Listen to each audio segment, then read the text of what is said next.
There's a line to a quarry at the end of Thomas's branch. It goes for some distance along the road. Thomas was always very careful to whistle here in case anyone was coming.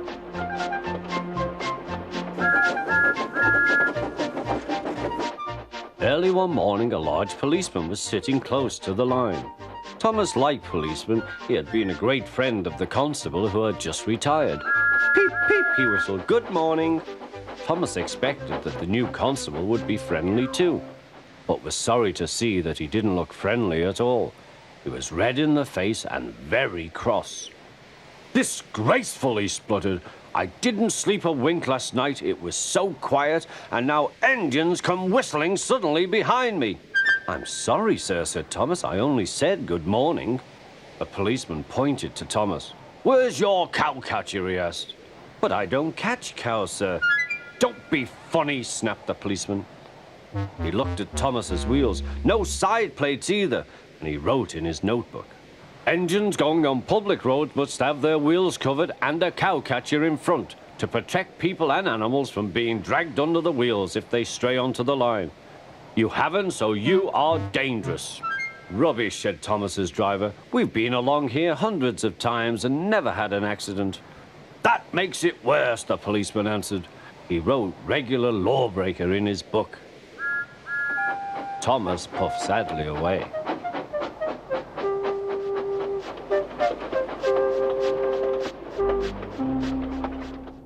The fat controller was having breakfast. He was eating toast and marmalade. The butler came in. "Excuse me, sir, you are wanted on the telephone." "Bother that telephone," said the fat controller. "I'm sorry, my dear," he said to his wife.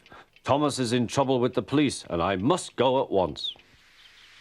At the station, Thomas's driver told the fat controller what had happened. Dangerous to the public, indeed. We'll see about that. The fat controller spoke to the policeman.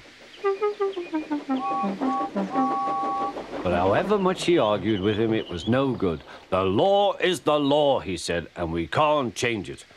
The fat controller felt exhausted. "I'm sorry, driver," he said. "It's no use arguing with policemen. We will have to make those cowcatcher things for Thomas, I suppose." "Everyone will laugh, sir," said Thomas. "They'll say I look like a tram." The fat controller stirred. Then he laughed. "Well done, Thomas. Why didn't I think of it before? We want a tram engine. When I was on my holiday, I met a nice little engine called Toby. He takes trucks from the farms, but the lorries are taking over most of his work and he needs a change. He has cowcatchers and side plates. I'll write to his controller at once."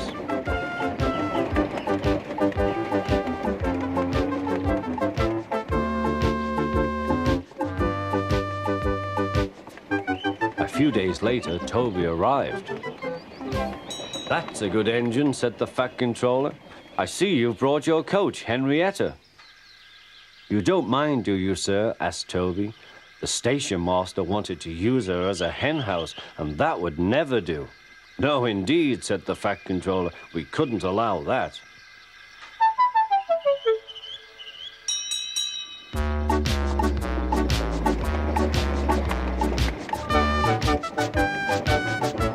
Toby made the silly trucks behave even better than Thomas did.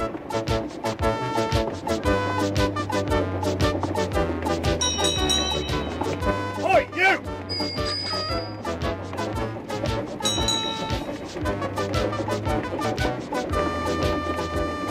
At first, Thomas was jealous, but he was so pleased when Toby rang his bell and frightened the policeman, they've been firm friends ever since.